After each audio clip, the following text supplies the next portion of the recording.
Assalamualaikum warahmatullahi wabarakatuh. Kembali lagi dengan saya teman-teman di channel Kota Terpancal. Teman-teman, sudah lama saya pengen membawakan ini sebenarnya di channel saya sejak ya kurang lebih 10 hari yang lalu. 10 hari terakhir ini yang menggelitik saya kawan-kawan dengan semua kejadian selama ini bahwa semua orang merasa dirinya idealis sampai satu hal datang, yakni kekuasaan dan uang. Pertanyaannya adalah apakah kamu masih akan menjadi orang yang sama atau berubah jadi sesuatu yang dulu kamu benci. Nah, saat ini kawan-kawan, kita harus buka mata karena cepat atau lambat ujian itu juga akan datang kepada kita, kepada kalian, kepada saya. Kawan-kawan, anak muda itu adalah seperti api membara yang mudah padam. Ada satu ciri khas anak muda yang selalu hidup dari generasi ke generasi, yakni idealisme. Kamu mungkin pernah mengalaminya. Duduk di warung kopi dengan teman-teman, memukul meja, gebrak meja sambil berapi-api bicara soal perubahan, atau ikut turun ke jalan, suara serak meneriakkan tuntutan keadilan. Dan dalam momen-momen tertentu, rasanya seperti dunia bisa ditaklukkan hanya dengan kata-kata dan semangat. Gitu ya.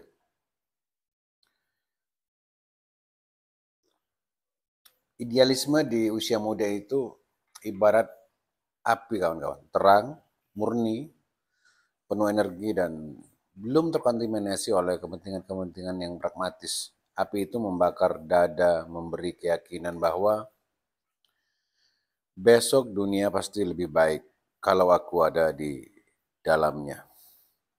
Pernah dengar ya? Tapi persoalannya teman-teman, api itu mudah padam. Tidak karena bukan karena ia lemah, tapi karena dunia jauh lebih kejam dari ruang diskusi dan mimpi mereka. Masa muda teman-teman ini adalah sebuah laboratorium idealisme. Semua orang, semua pemuda. Masa muda adalah fase di mana idealisme justru tumbuh subur. Alasannya sederhana sebenarnya. Yang pertama, mereka minim beban, belum banyak tanggung jawab, belum menikah, belum punya anak, belum punya cicilan, belum punya jabatan. Yang kedua, banyak energi fisik. Fisiknya kuat, emosi meledak-ledak, intelektual sedang berkembang gitu ya. Kemudian pandangan hitam putih masih ada dua kan. Dunia masih terlihat jelas, ada hitam ada putih, bukan abu-abu. Benar, salah gitu kan. Tidak ada kompromi. Itu sebabnya mahasiswa dan pemuda sering jadi motor gerakan, gerakan perubahan. Dari revolusi Prancis, pergerakan kemerdekaan di Asia Afrika, sampai reformasi 98 di Indonesia kan. Didominasi anak muda, mahasiswa. Yang selalu menjadi percikan pertamanya.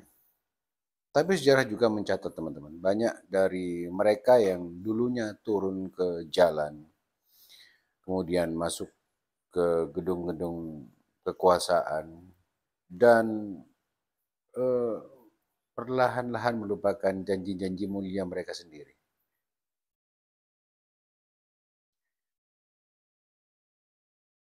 Kalau aku jadi pemimpin, nah ini ilusinya di situ. Pernah dengar kan kalimat ini? Pernah ya? Kalau aku jadi pejabat, aku nggak bakal korupsi. Kalau aku jadi pengusaha sukses, aku pasti dermawan. Kalau aku punya kuasa, aku akan bela rakyat kecil.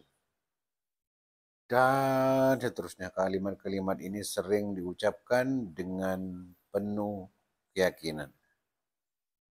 Bahkan kadang disertai sumpah teman-teman. Demi Tuhan aku tidak akan seperti mereka. Tapi kenyataannya teman-teman, hidup punya cara unik untuk membungkam keyakinan itu. Ketika ada seorang pemuda benar-benar masuk ke dalam lingkaran kekuasaan atau lingkaran uang, lingkaran kekayaan, ia menemukan fakta pahit. Fakta pahit, teman-teman. Sistem tidak sesederhana teori. Misalnya ada seorang pejabat usia muda ya, idealis masuk ke parlemen, kepalanya ada bayangan ia akan menolak semua praktek-praktek busuk. Namun ketika ia mulai bekerja, ia disodori kenyataan bahwa partai yang mengusungnya butuh dana. Rekan-rekan sejawatnya menuntut solidaritas. Kemudian undang-undang yang ingin ia perjuangkan ternyata bisa macet kalau ia tidak mau bermain. Atau ada orang atau seorang pengusaha ya taruh.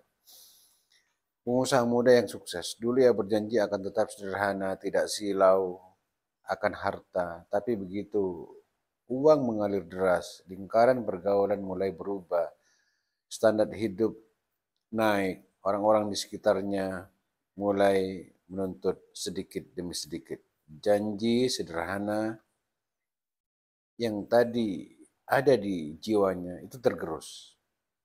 Analoginya begini teman-teman. Baju putih di medan berlumpur, di medan yang berlumpur. Kalau kita bayangkan kita punya baju putih bersih, baru saja dicuci, wangi dan rapi, habis disetrika di lemari, baju itu tampak sempurna. Kita bisa bilang ke semua orang, lihat baju putihku, bersih sekali, rapi sekali, licin sekali habis aku setrika. Aku akan menjaganya agar tetap begini selamanya. Begitu ya. Lalu kita keluar rumah, berjalan melewati jalan berlumpur. Ada orang yang mendorong kita, ada motor lewat menyipratkan air kotor, ada hujan yang tiba-tiba turun dalam perjalanan itu. Baju putih kita terkena noda sedikit demi sedikit. Sedikit demi sedikit. Apakah kita bisa menyalahkan bajunya? Tentu tidak. Noda itu adalah konsekuensi logis dari dunia luar, teman-teman. Dan disitulah ujian sebenarnya. Apakah kita bisa tetap menjaga baju putih itu walau jalan yang kita lalui penuh lumpur? Teman-teman, begitupun idealisme. Ia tampak indah saat masih di lemari, di ruang diskusi, di seminar, di postingan media sosial. Tapi ketika kita masuk ke medan yang real, yang nyata, idealisme akan berhadapan dengan lumpur-lumpur kekuasaan, lumpur-lumpur uang, lumpur-lumpur kepentingan. Hitam putih yang tiba-tiba menjadi abu-abu. Anak muda teman-teman. Dunia tampak sederhana memandang dunia. Korupsi salah, nepotisme buruk, penindasan jahat, melawan hal baik, kata mereka. Tapi begitu masuk ke dalam sistem kekuasaan, ke parlemen, garis hitam putih itu mulai kabur. Contohnya begini.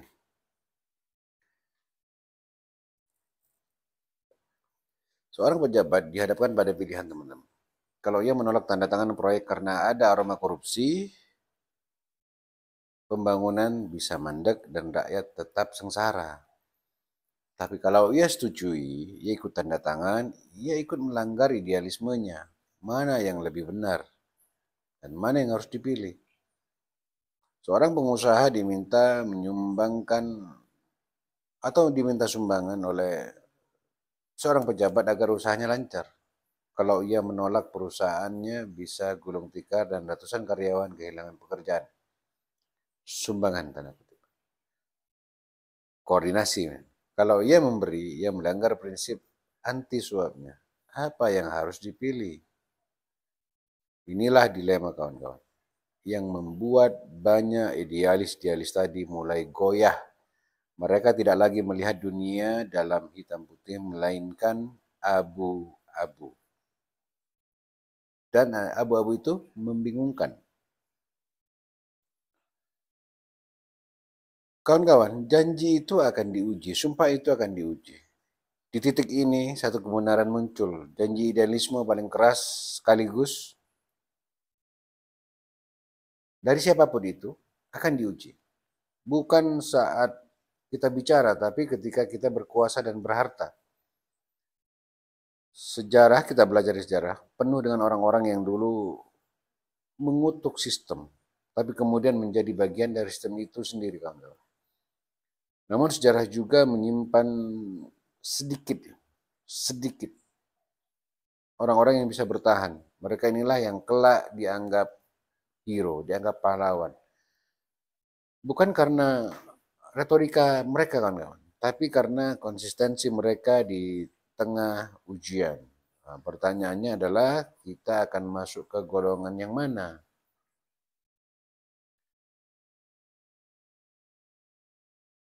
Api yang mudah padam tadi, kawan-kawan, akan semakin jelas ujiannya ketika kita bicara tentang kekuasaan. Yakni kursi empuk yang ternyata berduri. Kekuasaan adalah kursi empuk yang ternyata berduri.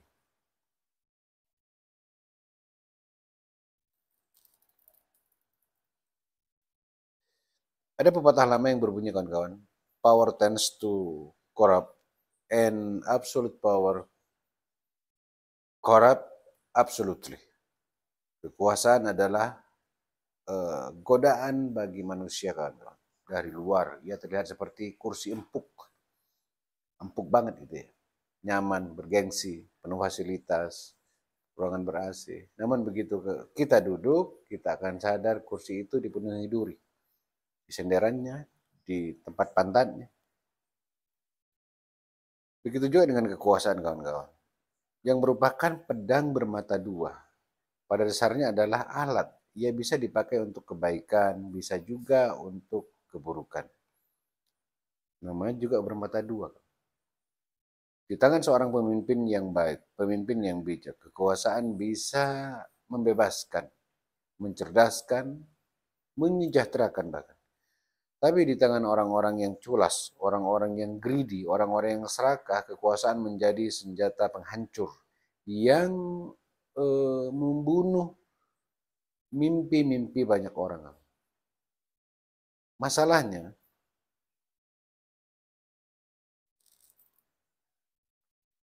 siapapun yang memegang pedang itu akan selalu tergoda untuk mengarah ke kepentingan pribadi.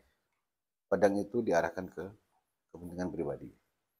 Kekuasaan itu memabukkan, sangat memabukkan, seperti anggur yang manis di awal tapi perlahan mengikis kesadaran kita. Lama-lama mulai gitu ya. Orang yang semula jernih bisa kehilangan akal sehat. Ada juga tekanan sistem, kawan-kawan. Tidak ada yang benar-benar bebas sebenarnya. Sebenarnya merasa kasihan buat mereka. Banyak orang berpikir bahwa begitu mereka jadi pejabat, menjadi pemimpin, masuk parlemen, mereka bisa mengubah sistem sesuai idealisme. Nyatanya, kita bisa lihat sendiri, justru sistemlah yang merubah mereka. Seorang pemimpin muda masuk ke parlemen dengan semangat perubahan, kawan-kawan. Tapi partainya menagih balas budi karena sudah mengusungnya.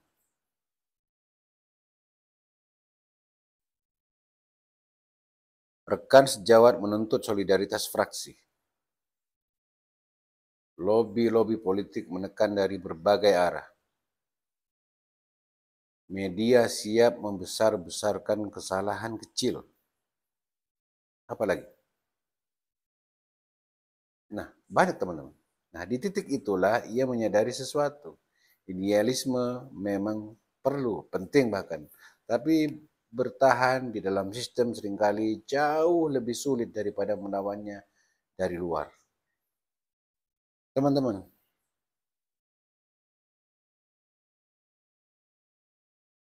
ada bahasa-bahasa baru yang sering muncul ketika orang yang sudah berada di lingkaran kekuasaan, di dalam maksudnya. Dulu mereka bilang korupsi harus diberantas sampai akar-akarnya. Kakak, keren. Tapi kini saat mereka di dalam berubah menjadi kita perlu strategi bertahap. Jangan terburu-buru. Ada lagi yang bilang demi stabilitas politik kita harus kompromi sedikit. Sedikit katanya. Kemudian ada yang bilang yang penting rakyat tetap merasa aman. Urusan moral itu relatif gitu. Ada aja mereka beralasan. Fleksibel. Kata-kata itu terdengar bijak. Tapi sejatinya itu adalah pembenaran untuk melepas satu demi satu potongan idealisme mereka. Seolah-olah idealisme itu mempunyai bahasa yang fleksibel. Orang-orang idealis itu kan, banyak yang jatuh. Contohnya Soekarno. Masa mudanya Soekarno adalah simbol perlawanan terhadap kolonialisme. Ia berbicara tentang kemerdekaan, keadilan, kedaulatan rakyat. Namun ketika memegang kekuasaan secara penuh bahkan ia harus berhadapan dengan konflik internal, tekanan ekonomi, permainan geopolitik. Akhirnya keputusan-keputusan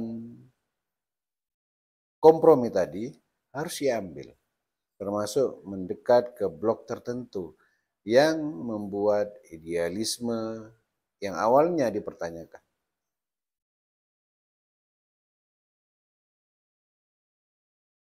Yang kedua, ada tokoh reformasi, tidak sedikit yang aktivis reformasi, yang terdekat 98, yang dulu menolak keras korupsi dan nepotisme. Namun kemudian ketika mereka masuk ke gedung itu, justru terjerat kasus serupa. Idealisme yang dulu membara, kini luluh oleh godaan.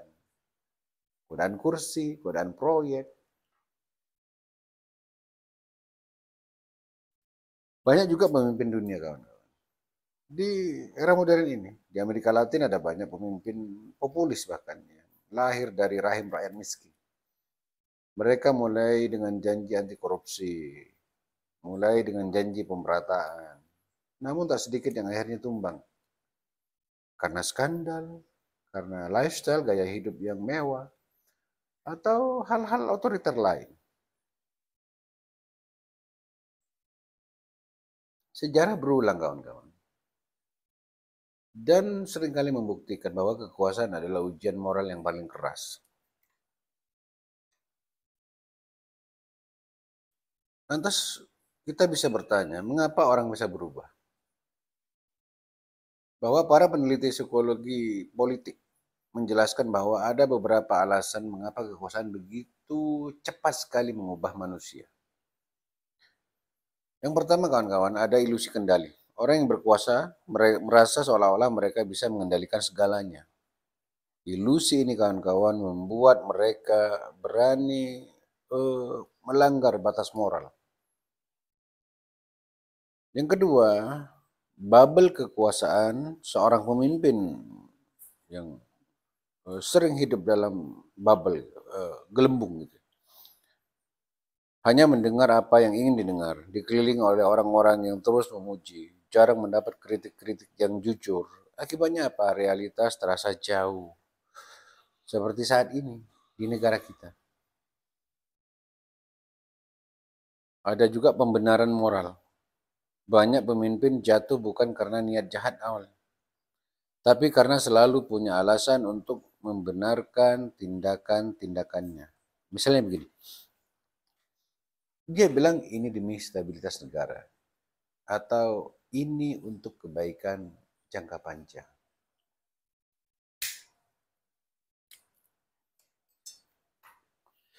Ada juga rasa takut kehilangan, kan?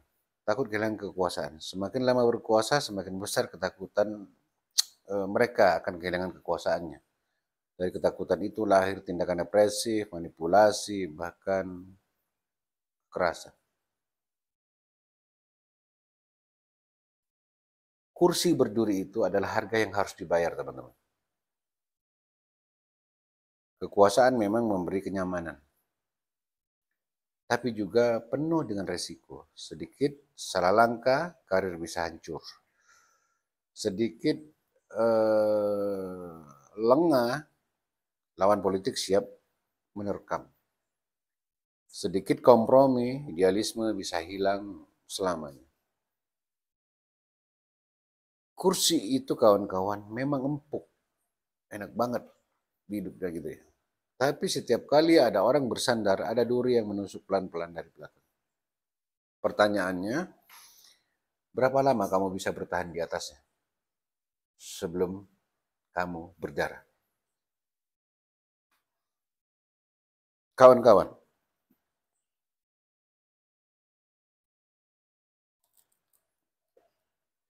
dari sini kita bisa menyimpulkan satu hal, bahwa kekuasaan bukan hanya tentang bisa atau tidak bisa kita memimpin. Kekuasaan adalah ujian untuk tetap menjadi manusia. Banyak orang ingin duduk di kursi itu, teman-teman. Tapi sedikit yang mampu keluar dari kursi itu dengan tetap membawa idealismenya. Terbukti kan?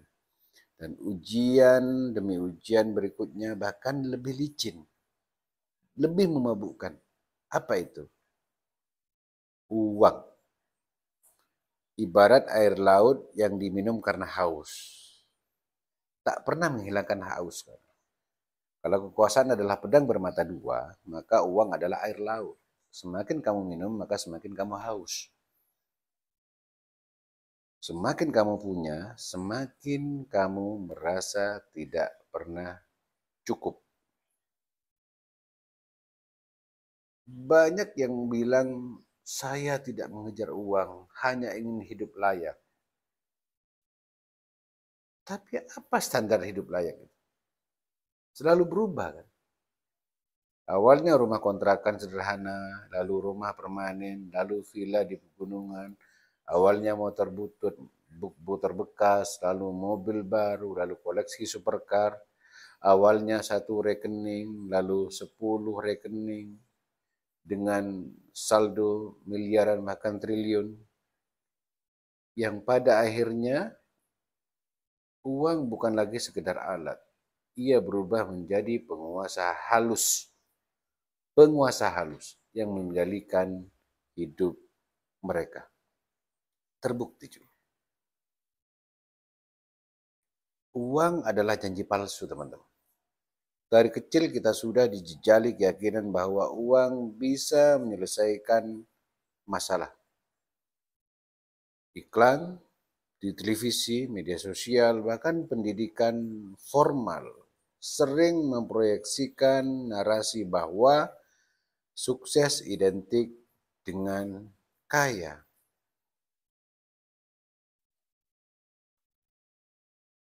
Akan tetapi riset psikologi menunjukkan sesuatu yang menarik, teman-teman. Setelah kebutuhan dasar terpenuhi, makan, tempat tinggal, rumah ya, kesehatan, pakaian, tambahan uang hanya memberi kebahagiaan sementara. Fenomena ini dalam psikologi disebut hedonic treadmill. Seperti lari di atas treadmill gitu kan. Kita berlari semakin kencang, tapi tetap di tempat yang sama. Kita selalu mengejar angka lebih besar, namun rasa puas hanya sebentar, kawan-kawan. Janji para calon dermawan itu banyak ya, dari orang-orang itu yang dari kita yang pernah bilang, waktu nggak punya ya, kalau aku kaya, aku pasti akan banyak bersedekah. Kemudian kalau bisnisku sukses, aku akan bangun sekolah gratis. Yang satunya bilang, kalau gajiku naik, aku akan membantu orang tua dan tetangga. Kalimat-kalimat tadi sering lahir dari hati yang tulus. Tapi pada kenyataannya, kawan-kawan, begitu kekayaan benar-benar datang, sudah mereka genggam, logika berubah. Nanti dulu, aku juga butuh untuk masa depan. Udah mulai nih. Kalau aku kasih sekarang, usahaku bisa goyang. Gitu. Aku harus mikir warisan untuk anak cucuku dulu. Sampai akhirnya janji-janji tadi hilang begitu saja, teman-teman. yang pengen bersedekah, yang pengen bantu orang tua, bantu tetangga. Kalau kita sadar bahwa uang itu adalah ilusi kontrol, sering memberi rasa aman palsu. Kita merasa semakin banyak uang, semakin terkendali hidup kita. Tapi sejarah membuktikan bahwa orang-orang terkaya pun bisa jatuh dalam sekejap, kawan-kawan. Krisis ekonomi, kebangkrutan, eh, bahkan skandal perselingkuhan. Contoh klasiknya adalah tahun 97-98 di Asia. Banyak konglomerat yang sebelumnya terlihat tak tergoyahkan tiba-tiba bangkrut. Meninggalkan hutang triliunan. Uang yang mereka kira sebagai benteng ternyata rapuh. Atau kasus tokoh-tokoh bisnis global yang terjebak dalam uh, skandal Enron, Lehman Brothers, FTX. Harta mereka luar biasa kan kawan. Tapi ketika sistem runtuh, uang itu menguap begitu saja kawan-kawan. Enggak ada artinya. Uang itu adalah bayangan kawan-kawan. Kalau kamu berjalan di bawah matahari, uang itu seperti bayangan. Uang itu seperti bayangan kita. Kalau kita berlari mengejar bayangan itu, kita akan eh, tidak akan pernah bisa menangkapnya, bisa mengejarnya.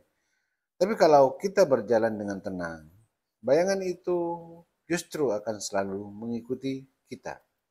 Nah, masalahnya kawan-kawan, banyak manusia hidup dengan cara pertama, mengejar bayangan. Mereka menghabiskan hidup mengejar uang, sampai lupa pada hal-hal lain.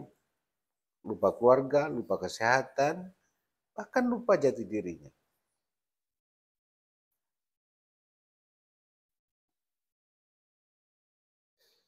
Uang itu mengubah hubungan manusia, kawan-kawan. Lebih licin lagi, uang bukan hanya mempengaruhi pemiliknya, tapi juga cara orang lain memandangnya. Itu terpengaruh dengan uang tadi. Teman yang dulu tulus bisa berubah jadi penjilat. Ketika kita kaya, ketika kita punya uang. Saudara yang dulu cuek-cuek saja tiba-tiba jadi akrab. Orang asing yang mendadak sopan, tapi hanya karena mereka ingin bagian. Dengan kata lain, uang bisa merusak cara kita membedakan siapa yang benar-benar peduli pada kita dan siapa yang peduli pada uang kita.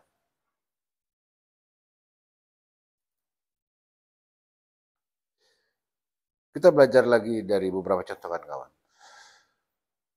Kaya tapi lupa akan idealismenya.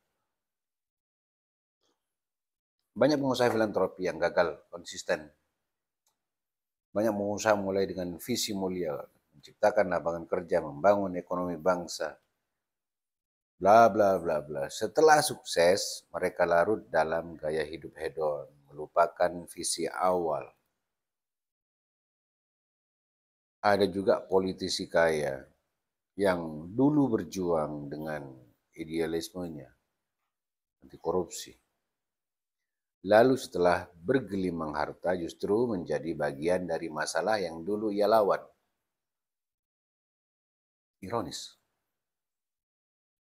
Bahkan pesohor dunia, selebritis dunia, beberapa artis internasional mengaku ingin tetap sederhana setelah mereka sukses, setelah mereka famous, terkenal. Tapi perlahan gaya hidup mereka berubah. Rumah megah, pesta mewah, lingkaran sosial eksklusif. Akhirnya jarak dengan realitas rakyat jelata itu semakin jauh.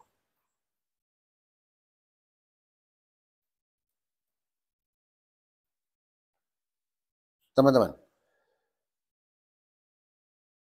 sebenarnya siapa yang memiliki? Siapa yang memiliki siapa? Pertanyaan besar yang sering kita hindari sebenarnya. Apakah kita benar-benar memiliki uang atau justru uang yang memiliki kita? Kalau kita bekerja 12 jam sehari demi angka di rekening, siapa yang jadi majikan? Kalau keputusan hidup kita ditentukan oleh takut rugi, siapa sebenarnya yang mengendalikan? Kalau relasi sosial kita berubah karena status finansial kita, apakah kita masih jadi manusia bebas? Uang memang bisa membeli kenyamanan, tapi seringkali kenyamanan itu berbalik kawan-kawan, mengikat kita malah. Bisa diambil jalan tengah, jalan kompromi, sebagai alat bukan tujuan. Kita jadikan uang seperti itu. Sejatinya, uang adalah alat netral. Sama seperti pisau, bisa dipakai untuk memasak, bisa juga untuk melukai. Uang bisa membangun sekolah, bisa membangun rumah sakit, bisa membangun tempat ibadah. Uang juga bisa merusak ekosistem, menindas buruh, atau membeli suara rakyat 5 tahun. Kuncinya adalah posisi uang dalam hidup kita itu bagaimana, kawan-kawan. Kalau uang itu kita tempatkan sebagai alat, maka ia bisa jadi berkah. Tapi kalau ia ditempatkan sebagai tujuan, maka ia berubah jadi kutukan, kawan-kawan. Baik, uang tidak pernah puas. Dan orang yang mengejarnya tanpa henti akan selalu merasa hampa, kosong begitu. Maka tantangan terbesar kawan-kawan bukan sekedar mencari duit, mencari uang, tapi menentukan kapan cukup. Itu benar-benar cukup. Karena kalau kita gagal menjawab pertanyaan sederhana itu, maka uang akan terus menarik kita ke jurang yang tak berdasar, jurang tanpa dasar. Dan seringkali uang berjalan beriringan dengan kekuasaan, kawan-kawan. Nah, di sini yang sangat-sangat berbahaya. Gabungan keduanya bisa melahirkan dilema moral yang lebih kompleks, kawan-kawan. Pertarungan antara idealisme dan realitas. Pertarungan antara idealisme dan realitas. Pertarungan batin, hitam, putih, dan abu-abu. Di masa muda banyak dari mereka melihat dunia dengan kacamata sederhana. Yang benar itu putih, yang salah itu hitam. Korupsi jelas salah, nepotisme jelas busuk, penindasan jelas jahat. Tidak ada ruang untuk kompromi. Dulu. Namun ketika orang tersebut masuk ke lingkaran kekuasaan atau lingkaran kekayaan, sesuatu yang ganjil terjadi, kawan-kawan. Sesuatu yang ganjil terjadi. Garis hitam putih itu perlahan memudar berganti menjadi abu-abu.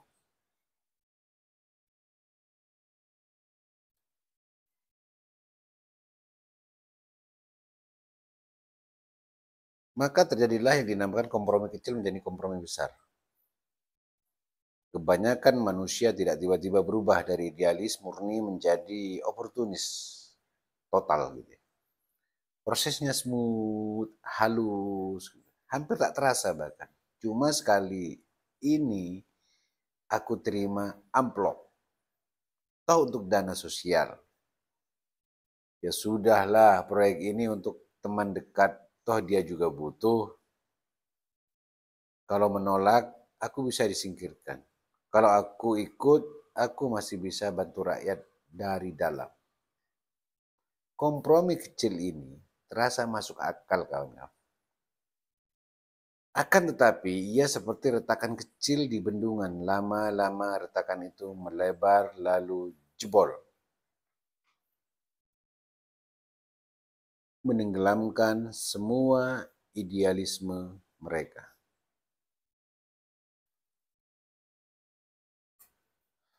Ada di psikologi kompromi, kawan-kawan, ada istilah mekanisme justifikasi. Para psikolog menyebutnya rationalization trap. ketika kita melakukan sesuatu yang bertentangan dengan prinsip, otak kita segera mencari alasan agar tetap merasa benar. Contoh begini, seorang pejabat yang menerima suap, dia bisa berkata, aku tidak melukai siapapun.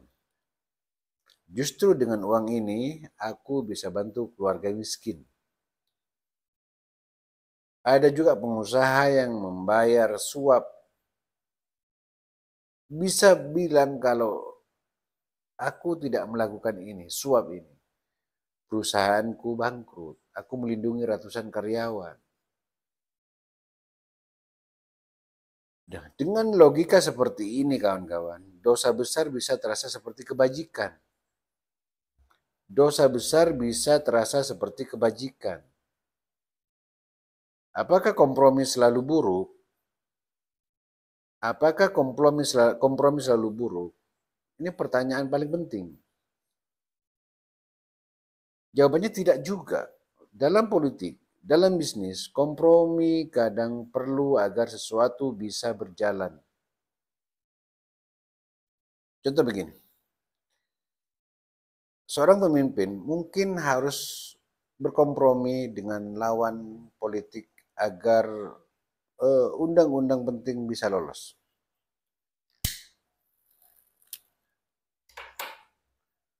Seorang aktivis mungkin harus menurunkan tuntutannya agar gerakannya tidak dibubarkan.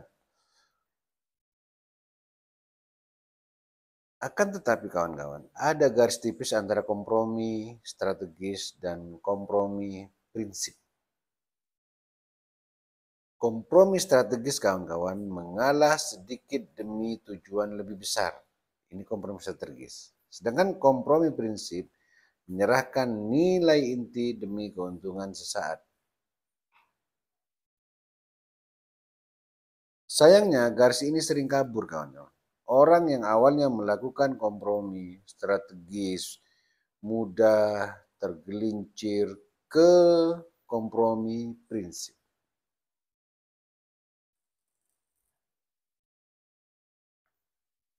Kawan-kawan, Machiavelli, utopis, di abad ke-16, Niccolo Machiavelli, menulis The Prince. Ia berpendapat bahwa seorang pemimpin harus siap melakukan hal-hal yang tampak jahat demi menjadi kekuatan dan stabilitas negara. Kejahatan yang legal begitu ya. Baginya, moral bisa dikorbankan kalau tujuannya lebih besar. Gila bukan? Nah, sebaliknya para pemikir utopis berpegang teguh pada prinsip kebaikan sejati tidak boleh dikompromikan. Disinilah dilema muncul, teman-teman. Kalau terlalu utopis, pemimpin bisa dianggap naif dan mudah tumbang. Banyak ini. Gus Dur contohnya.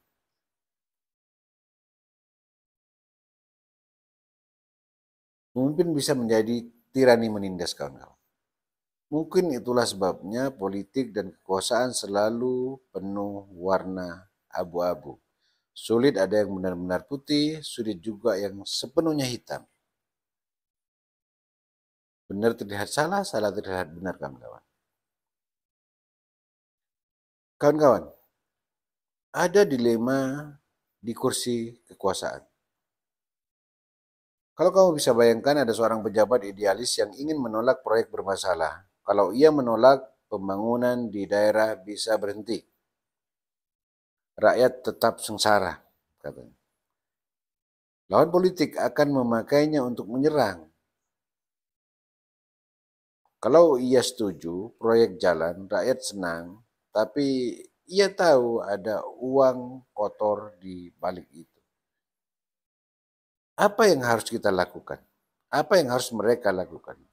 Hitam putih tidak cukup menjawab dilema semacam ini, kawan-kawan. Gak cukup. Terjadi pertarungan batin setiap hari. Tidak perlu jadi pejabat untuk merasakan dilema ini. Kita semua pernah mengalaminya kawan-kawan, dalam skala kecil. Apakah akan jujur di laporan kerja?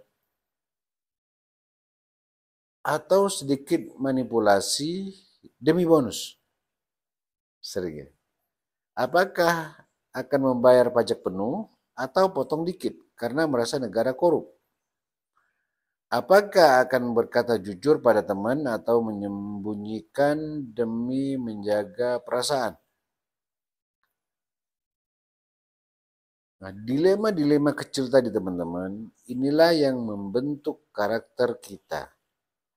Terbiasa membenarkan kompromi kecil, maka ketika memegang kekuasaan dan uang, kita akan lebih mudah untuk membenarkan kompromi-kompromi besar. Kawan-kawan, area abu-abu tadi bisa menjadi ruang refleksi sebenarnya. Ini satu hal penting, hidup memang jarang benar-benar hitam. Jarang benar-benar putih. Abu-abu bukan selalu tanda kelemahan, tapi bisa menjadi ruang refleksi. Namun bahaya terbesar adalah ketika abu-abu dijadikan alasan untuk menutupi hitam yang pekat. Oleh karenanya, tugas kita bukan menghindari abu-abu, kawan-kawan, tapi belajar menavigasi abu-abu tanpa kehilangan kompas moral.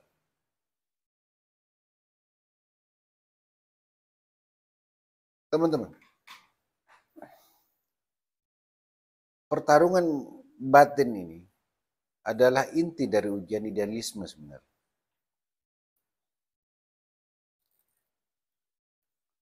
Sebagian orang kalah menjadi oportunis yang dulu mereka benci. Banyak.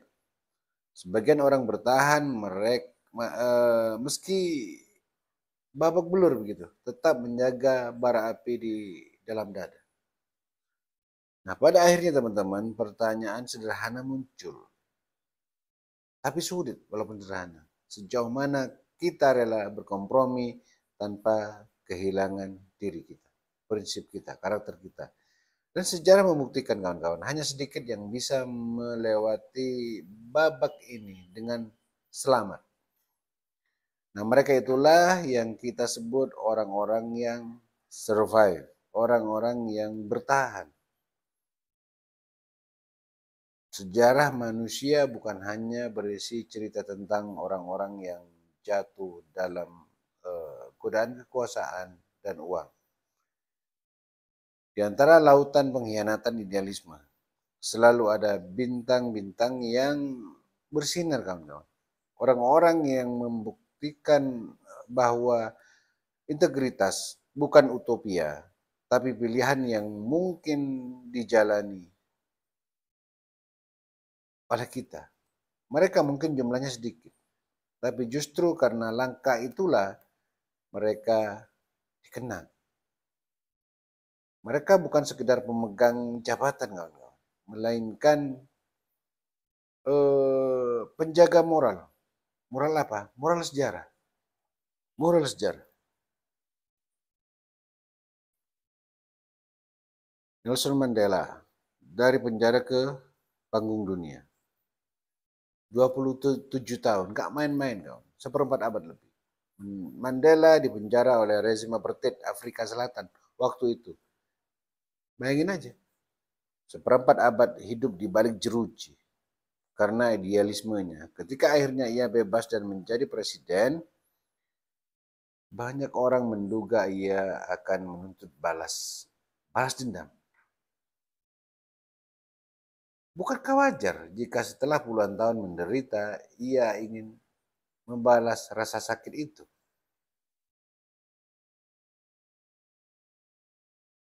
Tapi Nelson Mandela memilih jalan berbeda, kawan-kawan. Jalan apa yang ditempuh? Rekonsiliasi. Ia tahu kalau ia membalas dendamnya, negaranya akan hancur dalam perang saudara. Ia mengorbankan egonya demi persatuan. Keputusannya bukan tanda kelemahan, melainkan kekuatan. Ia membuktikan bahwa kekuasaan bisa dipakai untuk menyembuhkan, bukan malah melukai.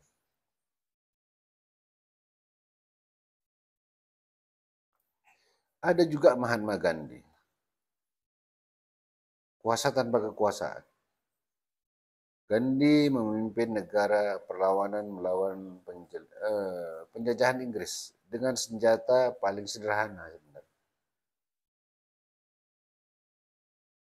Ketidakpatuhan tanpa kekerasan. Ia bisa saja memilih jalan politik praktis kan, merebut kekuasaan lalu menguasai. Tapi Gandhi menolak jabatan itu.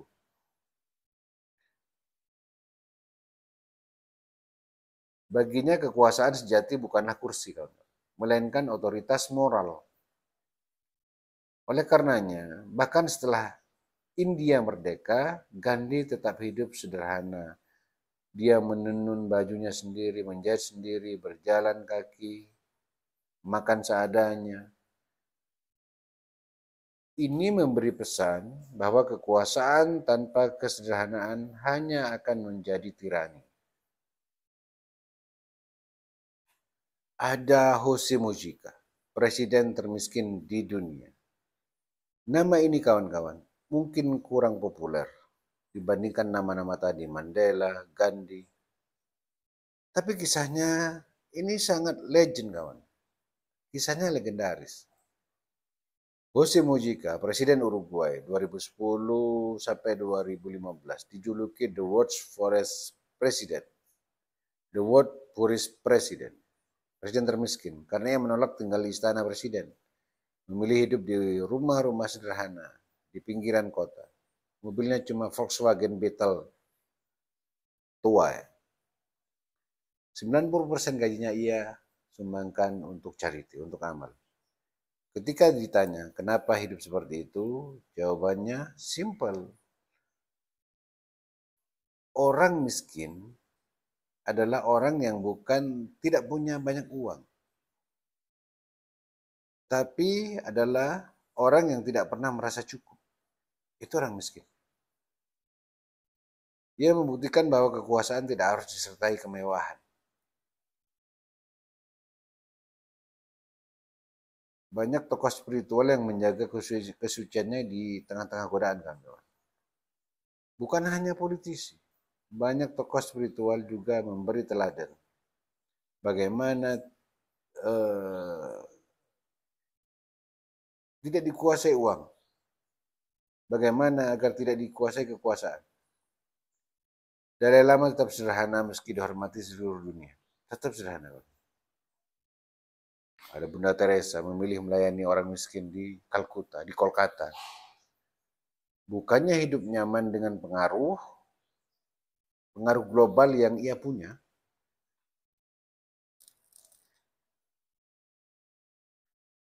Mereka seolah mengingatkan kita bahwa integritas tidak lahir dari pidato, tapi dari konsistensi hidup sehari-hari. Apa yang membuat mereka bisa bertahan, kan? Pertanyaan besar. Apa rahasia orang-orang tadi? Kenapa mereka tidak tergelincir seperti yang lain? Yang pertama, kesadaran bahwa kekuasaan dan uang hanya alat.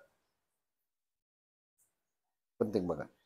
Mereka melihat kekuasaan bukan sebagai tujuan. Akan tetapi mereka melihat sebagai sarana untuk melayani. Nelson Mandela tidak berambisi berkuasa selamanya, kan kawan. Mahatma Gandhi bahkan menolak jabatan. Jose Mujica menjadikan kursi presiden sebagai amanah sementara. Kawan-kawan, kita perlu komunitas dan lingkaran pengingat. Mereka tidak hidup sendirian, kawan-kawan. Gandhi punya komunitas ashram sederhana. Nelson Mandela punya rekan seperjuangan yang mengingatkan. Jose Mujica punya istri yang juga aktivis sederhana. Lingkaran ini penting, kawan-kawan, untuk mencegah kesombongan. Untuk mencegah kesombongan. Tidak busung dada, angkat bahu gitu. entah lewat agama, filosofi, atau nurani, mereka punya jangkar moral yang kuat kan. Tanpa jangkar itu, mudah sekali hanyut dalam arus dunia.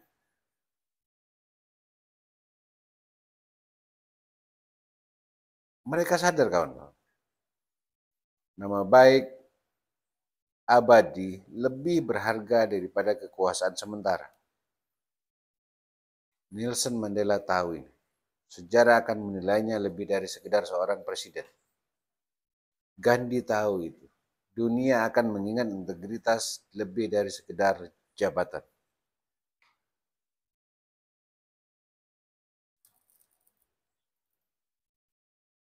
Bedanya dengan mereka yang tumbang. Ini kalau dibandingkan ya. Orang-orang yang jatuh biasanya punya pola sebaliknya kan. Melihat kekuasaan sebagai tujuan. Hidup dalam lingkaran penjilat, bukan pengingat. Lemah dalam pegangan moral. Hanya fokus pada keuntungan jangka pendek saja.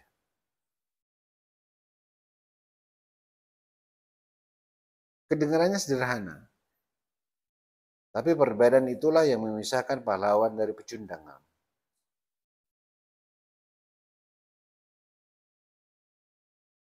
Lalu, apakah kita bisa bertahan? Kita mungkin bukan presiden, bukan miliarder, bukan tokoh dunia, bukan bukan tokoh ngaji. Tapi ujian idealisme juga hadir dalam hidup mereka sehari-hari. Apakah mereka tetap jujur meski bisa untung besar dengan berbohong? Ini pertanyaannya. Apakah kita tetap adil meski kita lebih mudah memihak keluarga, orang dekat, saudara? Apakah kita tetap sederhana meski punya kesempatan untuk flexing, untuk pamer?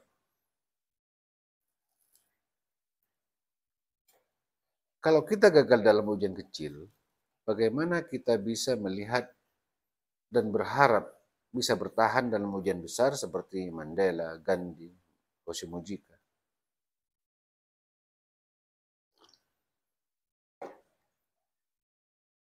Sejarah memang penuh dengan kisah, kisah kejatuhan, kisah kejatuhan. Tapi selalu ada ruang untuk sebuah harapan.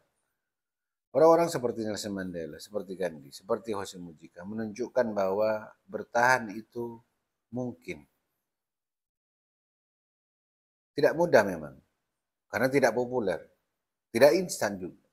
Tapi ini bisa terjadi, mungkin. Dan justru karena kemungkinan itu kita tidak bisa lagi berdalih, semua orang pasti akan berubah kalau sudah punya kuasa dan uang. Tidak semua. Ada yang memilih tetap teguh.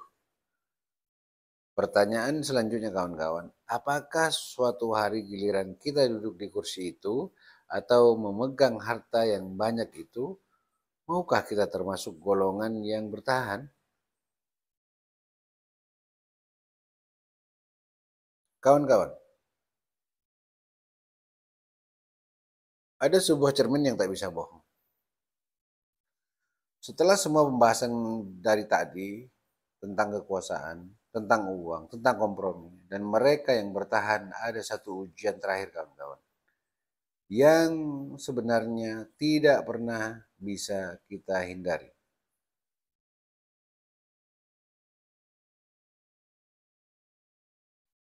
Tidak peduli berapa banyak alasan kita yang kita buat, berapa banyak pidato yang kita sudah ucapkan, atau berapa banyak pencitraan-pencitraan yang kita lakukan. Pada akhirnya teman-teman, kita akan berhadapan dengan bayangan kita sendiri. Dan cermin tersebut tidak akan pernah bohong. Tidak akan pernah bohong. Bayangan di cermin adalah apa yang kamu lihat. Kalau kita berdiri di depan cermin sekarang, lalu bertanya, apakah aku hidup sesuai prinsipku? Apakah aku menggunakan kekuasaan dan uangku dengan benar?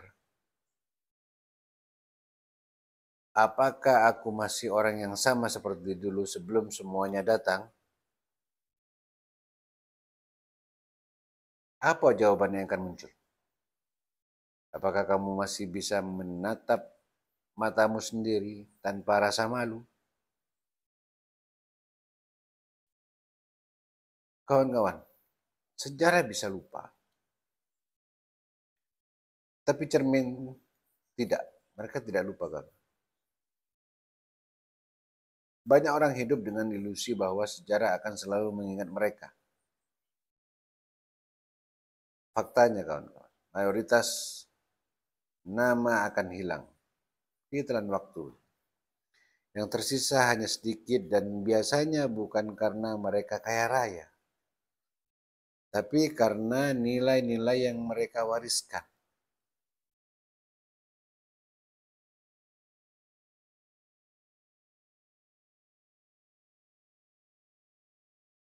Ada orang yang lebih dekat dengan daripada sejarah kawannya, diri sendiri. Menipu rakyat, kamu bisa menipu media, kamu bisa menipu keluarga, tapi kamu tidak bisa menipu hati kecilmu sendiri. Yakin itu. Cepat atau lambat kamu akan ngerasain. Kekuasaan, uang adalah pertanyaan abadi kawan-kawan. Artinya, semua ini kembali ke pertanyaan yang sederhana tapi mendasar tadi. Eh, apa artinya sukses bagimu, bagi kita, bagi kalian? Apakah itu tentang harta, jabatan, atau ketenangan batin kita? Apakah itu tentang berapa banyak eh, yang kita kumpulkan atau berapa banyak yang kita berikan? Kekuasaan bisa hilang, uang bisa lenyap, popularitas bisa pudar. Tapi satu hal yang tidak pernah hilang adalah apa yang kamu lakukan dengan kekuasaan dan uang itu. Pertanyaannya. Nah, itulah yang menentukan apakah kita layak dikenang sebagai pemimpin atau dilupakan sebagai penguasa biasa. Ada dua jenis pemakaman kawan-kawan. Bayangin aja. Dua pemakaman. Satu pemakaman seorang pejabat kaya, raya, mobil mewah berjejer, karangan bunga ratusan, pidato formal penuh basa-basi, tapi di hati banyak orang tak ada air mata tulus. Teman-teman, seorang guru yang sederhana, tak banyak harta, tak ada pejabat hadir, tapi ratusan murid datang dengan wajah penuh rasa hormat. Artinya, air mata jatuh bukan karena kewajiban, tapi melainkan cinta. Pertanyaannya sekarang, pemakaman yang mana yang kita pilih?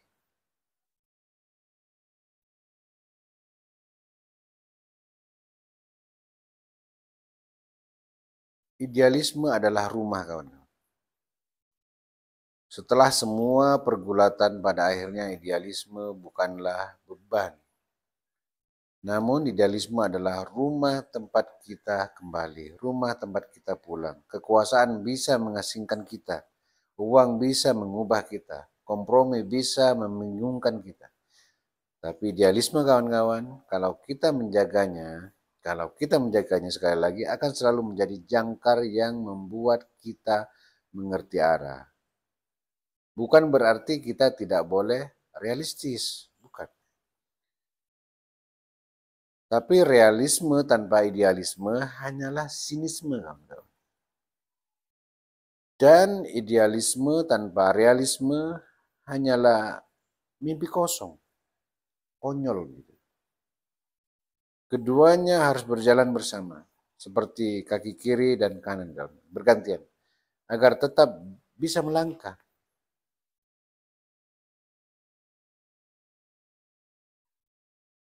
Kawan-kawan, suatu hari nanti mungkin kamu akan berada di posisi yang kamu impikan sekarang. Memegang jabatan penting, mengelola uang dalam jumlah besar,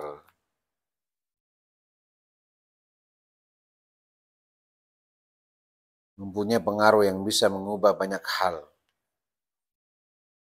Saat itu tiba kawan-kawan, ingatlah satu hal. Cermin. Karena pada akhirnya tidak peduli berapa banyak kekuasaan dan uang yang kamu kumpulkan. Kamu akan hidup dengan satu pertanyaan abadi. Apakah kamu masih bisa menghormati dirimu sendiri? Baik, kawan-kawan. Idealisme kita memang akan diuji, cepat atau lambat, setelah kita berada di kekuasaan dan uang. Sebagian orang tumbang, sebagian orang bertahan. Tidak ada jaminan kamu akan termasuk yang mana. Tapi ada satu hal yang pasti kawan-kawan. Pilihan itu tidak ditentukan saat kamu duduk di kursi kekuasaan. Melainkan mulai hari ini, sekarang ini. Dari cara kamu menghadapi kompromi kecil, dari cara kamu memperlakukan uang receh, dari cara kamu menepati janji kecil. Sebab ujian besar selalu dimenangkan oleh orang-orang yang terbiasa menang di ujian-ujian kecil kawan-kawan. Dan ketika saat itu tiba, semoga kita bisa berdiri di depan cermin itu dengan baik, dengan tegap dan berkata, aku tidak sempurna, tapi aku tidak mengkhianati diriku sendiri. Itu lebih berharga daripada semua jabatan, semua harta yang dimiliki, yang ada di dunia ini kan.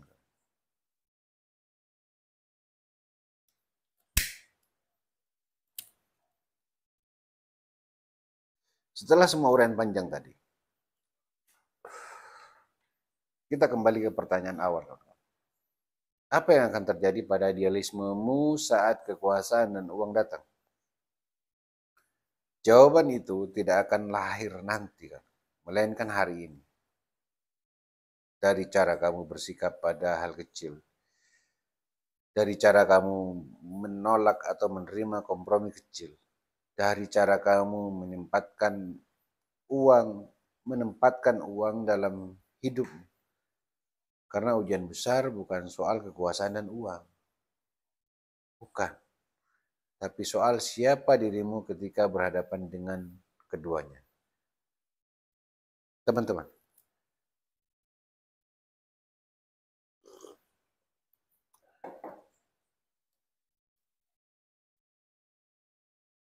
pada akhirnya kekuasaan dan uang hanya membuka siapa kita sebenarnya. Kalau kamu merasa video ini bikin kamu mikir lebih dalam, jangan berhenti di kamu. Silakan share, silakan like, tulis pendapatmu di kolom komentar. Silakan share video ini agar banyak yang sadar kamu. Dan tentu saja silakan subscribe channel ini. Karena kita akan terus membahas hal-hal reflektif insya Allah yang bisa bikin hidup kita lebih jernih dan lebih kuat. Ingat teman-teman, ujian idealisme itu pasti datang. Pertanyaannya adalah, apakah kita siap? Terima kasih telah menyimak kawan-kawan. Panjang lebar, 1 jam lebih. Mudah-mudahan bermanfaat. Sampai jumpa di next konten. Assalamualaikum warahmatullahi wabarakatuh.